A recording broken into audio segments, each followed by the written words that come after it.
I got some bad news for this next batch of articles. This is bad news for people who own modern day consoles, aka the Xbox Series, the PC, and the PS5. But it's good news for PS4 niggas. Oh my God. I mean, technically, this is bad news for PS5 owners, but this is really good news for PS4 owners, because PS4 niggas is gonna use this shit and be like, see, this is why I don't buy this shit, bro. This is why I'm never gonna give it up. All PS5 consoles will eventually require maintenance. The PS5 liquid metal degradation can reportedly impact all systems. Among the technical solutions Sony implemented in its PS5 to enable the system to reach maximum performance without issue is a liquid metal cooling solution, which helps keep temperatures down when the system is pushed to its limits. This cooling solution, however, led to significant issues, as the liquid metal can leak and leave dry spots on critical components, resulting in various malfunctions. Although Sony has made some changes for the PS5 Pro and some of the latest base model consoles, the liquid metal cooling issues can still affect systems, potentially even all of them, according to a technician. Translation, you've heard it here first. We could have a potential red ring of death situation on our hands again. On Twitter, a modern service technician, Madi Casper, shared a new report on the PS5 Slim system with less than 1.5 years of life, which has been impacted by liquid metal issues. In this case, however, the liquid metal leak wasn't caused by the system's position, but by application quality and degradation over time and temperature. As such, the service technician believes all PS5 systems will eventually require maintenance, regardless of the model and its position. So there's a few things to take away from this. From this technician, what he's saying is, because for those unaware, it's recommended you don't stand up your PS5. That can cause liquid leakage and fuck up your PS5. Make sure you're laying it down. Mine is laid down like right there. So he's saying it's not that. He's saying the main issue with the PS5 is that it's just poorly made and that they didn't apply the liquid cooling correctly. And that could cause issues with a lot more PS5s in the future than we would like to admit. But then the last thing I want to take away from this is, at the end of the day, you do have to keep in mind, this is just one technician's opinion, and that's why it says the service technician believes all PS5 systems will eventually require maintenance regardless of model and position. It says he believes, he's not saying they will. So I'm saying take this with a grain of salt, but I wanted to bring this article up to be fair. I don't like to give PS4 niggas a win. But I also want to make sure people are aware. Don't be surprised if your shit does break down, and be prepared. I hope y'all got warranties on shit, because something could happen according to this dude and the way that he's looked at it. And I'm gonna be honest, I'm leaning towards, I believe he has no reason to lie and his assessment could be correct. Because to be fair, assessment aside, we have to look at the fact that the PS5, it kind of was rushed to market. It was developed during the COVID era, and you had to keep in mind there was a supply chain shortage back then. So who knows how parts were being moved around and being handled. Who knows how things were being rushed. You had less people in the factories working during COVID, if you remember that, when they were building the PS5s. So they had to probably work around people's shortened hours. People might have been tired and they weren't assembling these PS5s correctly. There's a lot of different reasons why, going all the way back to COVID, why he actually could be correct. And this is why 2020 is one of the worst years on record.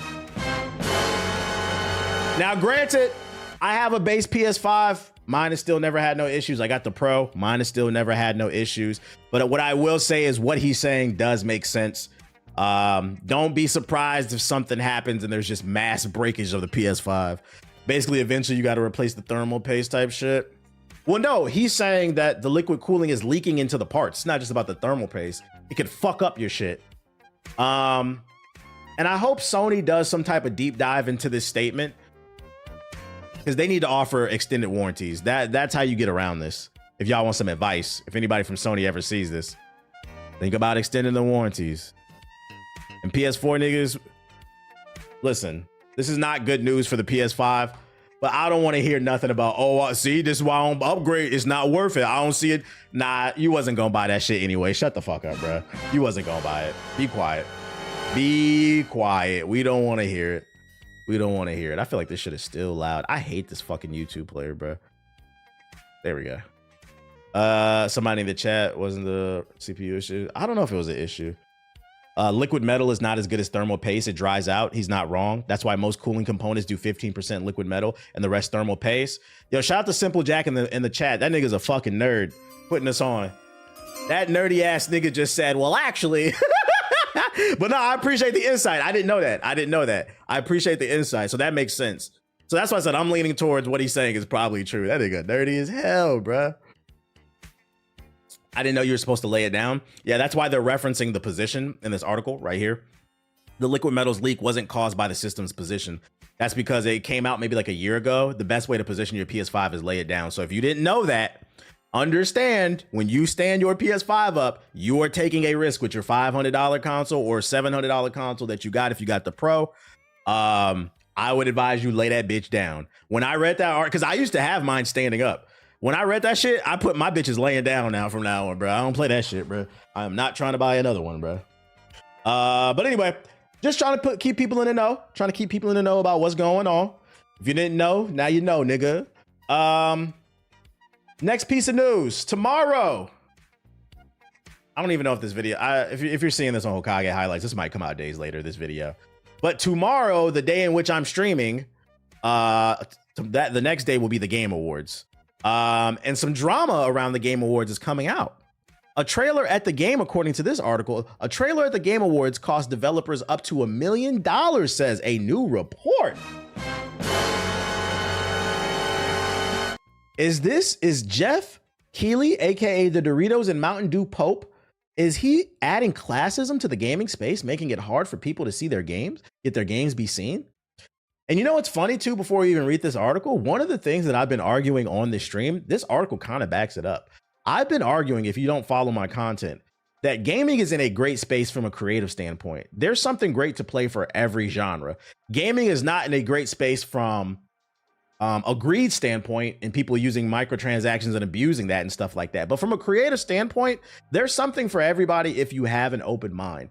The biggest problem and why some people don't feel this way is a lot of people are not well read and there's not proper advertising out there. And the great example is Concord. Sony left Concord out to die. Regardless of the quality of the game, if we're being 100% fair, Concord never had a fighting chance because PlayStation did not actively promote that game, state what made it special, and then they allowed a tweet to go viral that showed how many people were playing the beta, which was like 2,000 at the time. The internet saw that tweet. They allowed that narrative to be created that this game, is dead and this shit is trash. And now the game instantly died because people are going to look at that.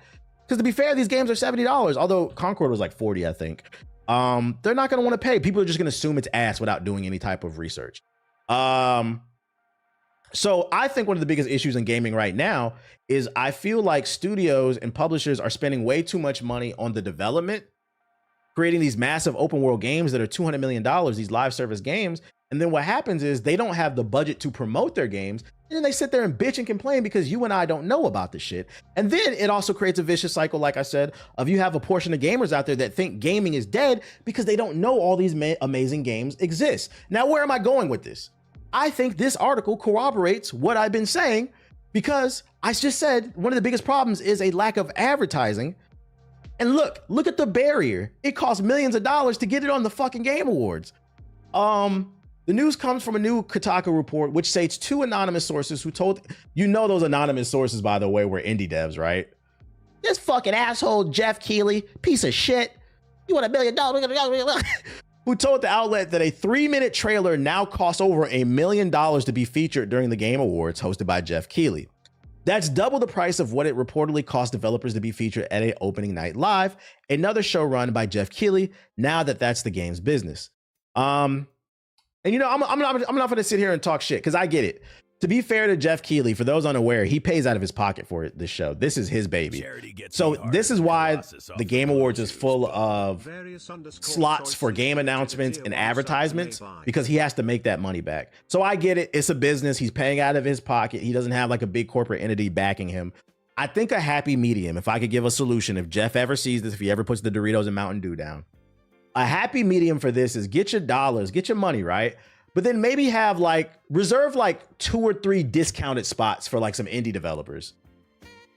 If it's costing $1 million, offer some discounted spots for 50,000 for just a couple. And if you want, You can pick the games.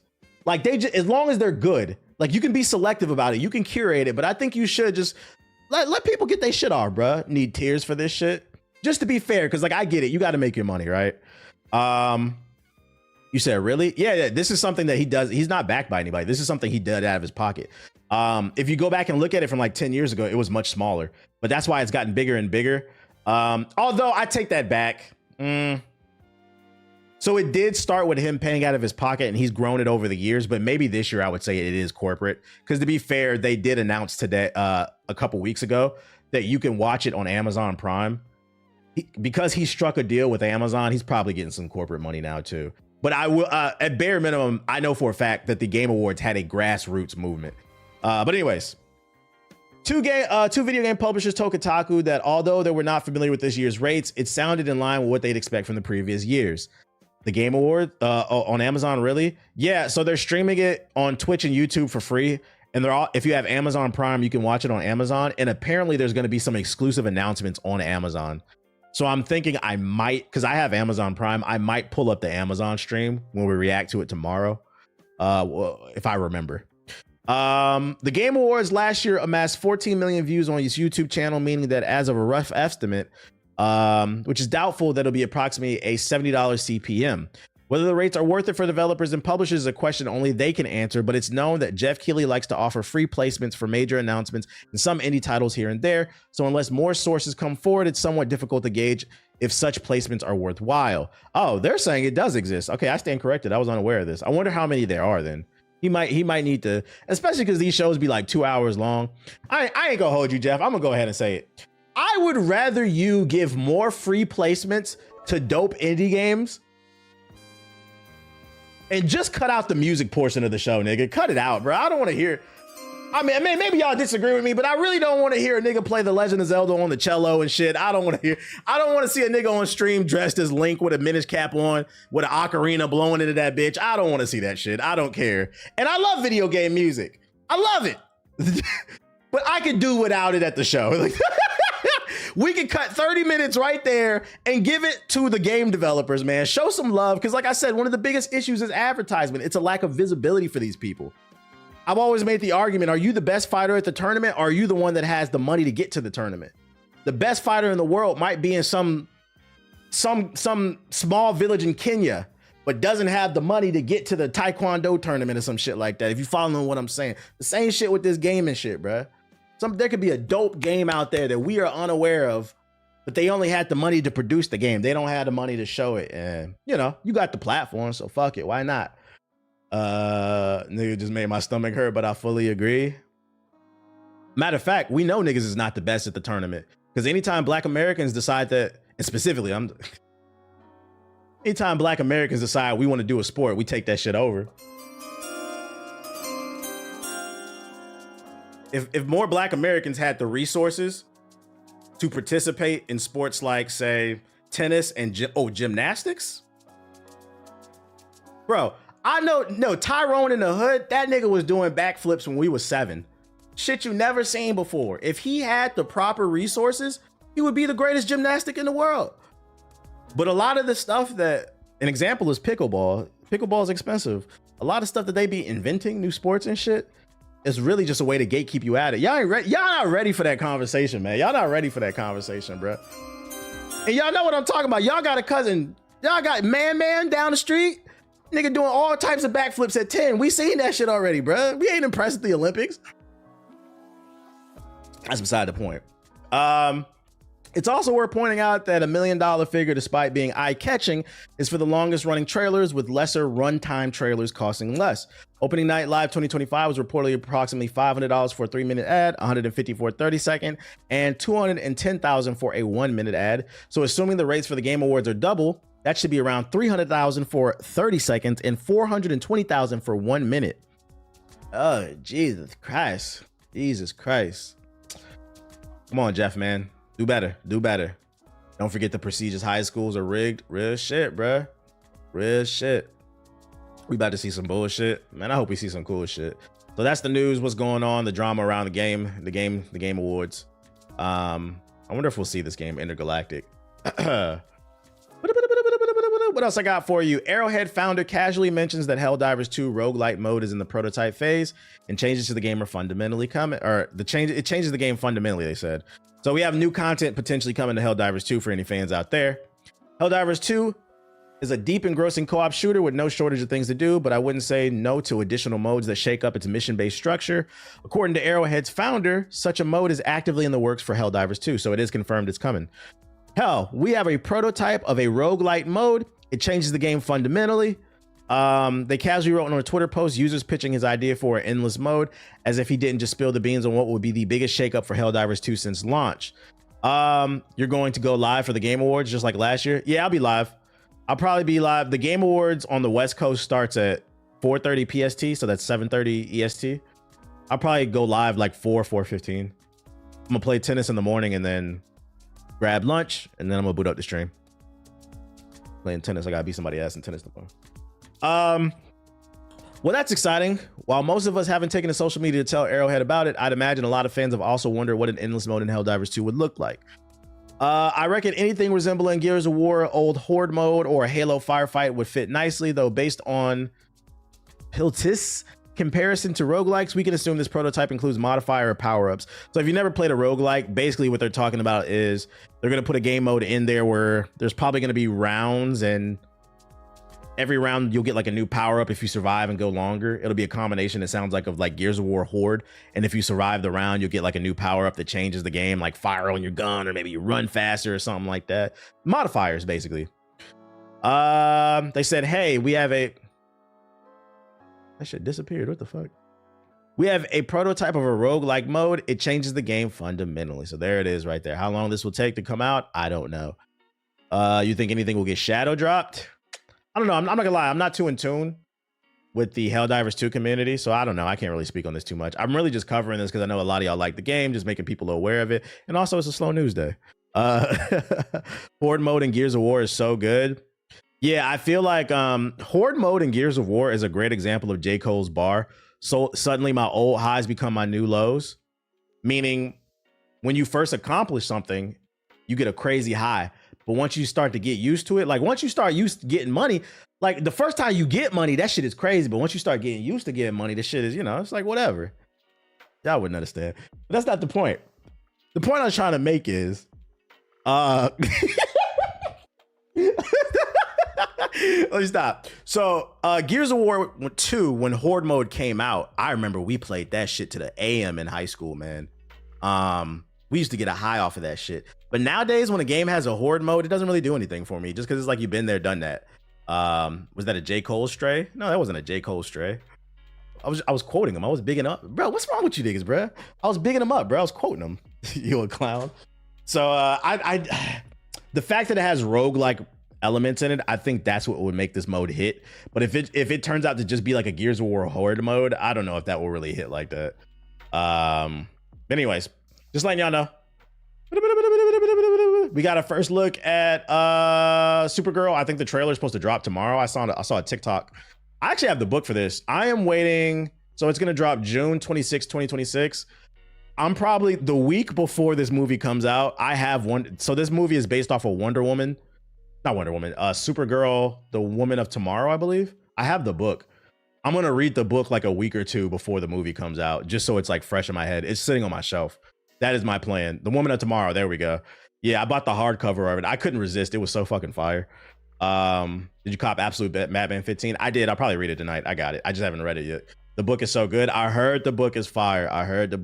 But I'm saving it before the movie comes out, so it's like fresh in my head. So that way I could be in the movie theater where like, well, actually in the book, I can turn to my go, well, that didn't happen in the book.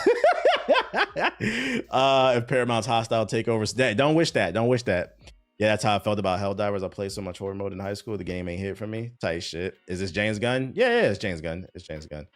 James Gunn is in charge of everything, I believe. Did you read 15? I have not. I just got it, but I haven't read it. I usually only read on the weekend. I'll sit down and just read for like a few hours and catch up on like various stuff. So now I'll get to it when I get to it. They're complaining about the tagline on Twitter. Truth, justice, whatever. Supergirl lands in theaters. What's wrong with the tagline? Is that not what from my understanding, what this story is about is her finding herself, and she's basically a crash out in space. And by the end of the movie, she's probably gonna get it together. So truth, justice, and whatever. Is that not the vibe? Is that not the vibe of the book? That's why I'm excited for the movie too, because she about to be a crash out. It's a different director though. We'll see how this plays out. Man, I don't want to see this. LOL is gonna be corny. After Superman, I hope it's good. R.I.P. to Jeff Garcia, the voice of Sheen and Jimmy Neutron. He passed away at 50, man. He passed away at 50. R.I.P. I saw this on the timeline. I was like, yeah, this is random as hell, bro. This is my childhood right here. Sheen was one of my favorite characters in Jimmy Neutron. Yeah, Ultra Lord. I just wanted to highlight that and say R.I.P. to my mans. She was funny as fuck. He was great. This show was great. I feel like Jimmy Neutron was part of that last great era for Nickelodeon cartoons, but then that could just be the old head in me. I don't know. Do kids fuck with Nickelodeon nowadays? I don't know. I don't hang out with kids like Dr. Disrespect. I don't know. Brain blast. All right, let's check out this Avatar. Let's check out this Avatar trailer. So the new Avatar trailer for season 2 dropped. Let's see what this joint hitting for. Season 2, the introduction of Toph. I hope this shit is good, man. Everything. I seen Dr. Disrespect streaming the other day. I hope you told the algorithm, do not recommend this channel anymore. Keep that shit out your algorithm. Is vibrating. All around us. Hey, how old is he? He looked different. He had a growth spurt. How old is this little nigga? Where's his face at? Yeah, he looked like he had a growth spurt. He looked like I don't want to say a grown man, but a young man now. He definitely had a growth spurt. This is why they probably rushing it, bruh. Yeah, I'd argue he looks too old already. He looks about, he's 16 playing a 12. I was just about to say he looks about 16, 15, 16. I was about to say, yeah, he already looks too old. They probably gonna rush through that season 3 when he turns black and he gets the hair. They gonna have to rush through because the puberty hit my man's hard, boy. And his voice probably gonna be changing and shit. The world is turning. There is a secret life beneath us.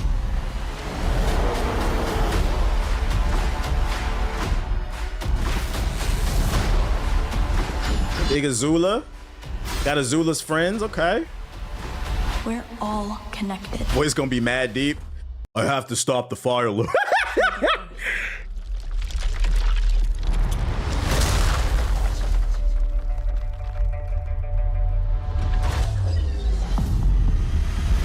the?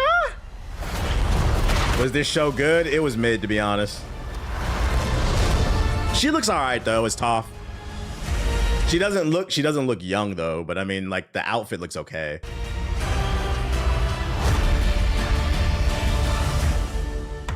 It looks like they're upping the budget on the special effects. It already looks better than last year based off the stuff that they're showing. I just hope that they don't lean into this being a spectacle, because that was my issue with the first season. It was too much leaning on the concept of bending, the cool powers of the world. And I feel like that's what the live action version missed about the cartoon. What made the cartoon so great is there were so many layers to the show that the fighting and the bending was just like the icing on the cake. It was the concept of how you treat people with disabilities, like how they dealt with sexism, political espionage, fucking learning the concept of when to be passive and when to be aggressive. Like that was Aang's whole thing. The concept of loss with Uncle Tyro, Iroh. Yeah, genocide. There's so many different topics. And then on top of that, you got amazing art and like action and stuff like that. And I feel like with the live action show, it was just kind of like, I'm the Avatar and we're bending. And I'm just like, oh, redemption. It deals with redemption with like Zuko. Like, you see, I can keep naming all these amazing themes that the show deals with. I hope they lean into that, bro, more. Because they fucked it up. Like I said, if they fuck up this season, I'm not watching season 3, bro. But I mean, the special effects look better. I just hope that's not all that we getting, bro. Avatar and Teen Titans, that they hit heavy on life lessons type shit. the live action treats their audience like they're stupid, in my opinion. Yeah. Somebody in my chat said they do that nowadays because of TikTok. Apparently, a lot of people watch Netflix and movies, and they're also scrolling on their phone. That made me feel old because I didn't know people did that. That's not to say I've never been on my phone while watching something, but I don't stay on my phone. You know, I might check something real quick and then I put my phone back in because if I want to watch something, I'm going to lock in, right? But from my understanding, a lot of writers, they write shows like that where they spoon feed them because a lot of people are doom scrolling. They call it a second screen. They got a term for that shit, nigga? I'm about to Google that. Is that real? Second screen watching. Look, it comes up. What does second screen only mean? The second screen only is a display setting and when it no, that's not it. Some other shit. Second screen meaning. Oh, it comes. It's an actual definition in the dictionary. A mobile device used while watching television, especially to access supplementary content or applications, aka scrolling on TikTok and IG Reels. It's in the fucking dictionary. I didn't know this. Yeah, so like they're not lying then. Apparently the reason why a lot of writing in television and movies has been dumbed down because a lot of people cannot just sit there and watch something. That's unfortunate because that's going to be detrimental to the arts. Man, y'all got to get off y'all phones, bro. I ain't gonna hold you. Real shit. I know that shit fucks people up, that doom scrolling. I mean, I've read articles. I'm gonna put myself out there on some real life shit. So like over the last 2 months, I've switched to working out in the morning. I'm usually up at 6 in the morning and I'm in the gym by 7. And I've been consistent with it, right? Before I was struggling to get out of bed. And what I realized was, and you read about this, right? Like how about short form content is frying our brains, that dopamine. I noticed I would go to bed early, but I just could not get out of bed without lingering. Okay, well, the point I'm trying to make is I noticed before I was going to the gym in the morning, the reason I wasn't getting out of bed instantly is because I would get on my phone and I would scroll a little bit and that 20 minutes could turn into an hour. And even if I only sat there for an hour, I noticed once I finally got out of bed, I was lethargic. And I've noticed over the last 2 months, the difference between me getting up and going in the gym and not is me staying the fuck off my phone. So what I do now is when I wake up in the morning, I get up and I just go straight to the bathroom. I take my shit. I know TMI. That's what I do. I'm a morning shitter. I take my shit, wash my face, brush my teeth, and I suit up and I go hit the gym. I drink a bunch of water and I hit the gym. So I can attest firsthand. I had the self-realization like a couple months ago, like TikTok was fucking with my brain. It was making me very lethargic. So you might want to try that shit. Yeah, shut the fuck up. Y'all niggas be pooping too. Everybody poops unless you read the other book. Everybody poops with you. Like shout out to Family Guy back when that shit was fucking funny, bruh. Too much blue light. Yeah, I need to try that. I'm not gonna lie. I'll tell you this much. You know the funny thing is, I've been consistently hitting my cardio after my lift in the morning. I feel so much better working out in the morning. The hardest thing about working out in the morning is just getting up. But once I'm up and I'm in the gym, after I do like one set, I feel really good. Like that blood keeps going. It's just like shaking the ice. It's like coming like aim coming out of the ice. But yeah, try it. Try staying off your phone in the morning. Just get to work, bruh. Because I realized that shit was frying my brain, and it was making me unmotivated too. I already bought a wireless charger for my nightstand, so eventually I was forced to put. It was to the point where I was thinking about buying. There was this thing I was seeing on TikTok. It was a product. It's like an app that you can buy that blocks your. It's a card with an NFC chip in it, and you tell and then you can download the app and you tell the app what apps you want to block, and you cannot open them unless you hit it with that NFC chip.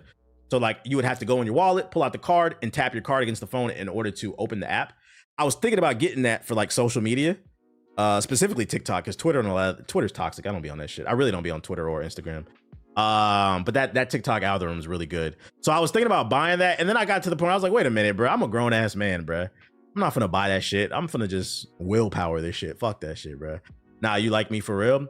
Everybody's like that. There's studies that have been done on it. When you watch short form content in excess, it fries your dopamine receptors because these algorithms are designed to feed you things that please you. The thing is, we as humans are not supposed to be absorbing so much content that constantly pleases us because it fries your brain. So your brain is constantly sending dopamine out to your system.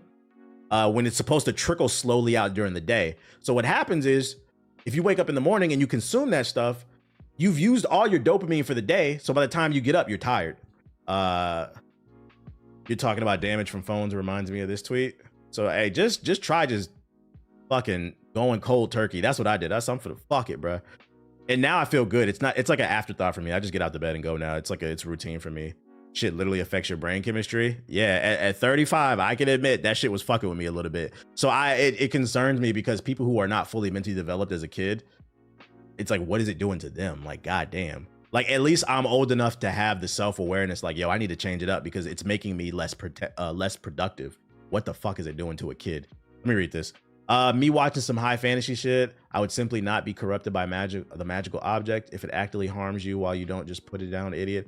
Me receiving psychic damage 23 hours data from my phone. What the fuck? Yeah,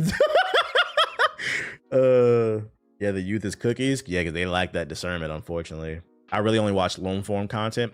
I watch long form content when I'm eating like lunch or like I'm cleaning up around the house. I'll put something on the TV and listen. People do the same thing with snacks. They put them in the places. Yeah, and don't doom scroll at night. I put my phone down and just go to bed. I turn on the rain shit.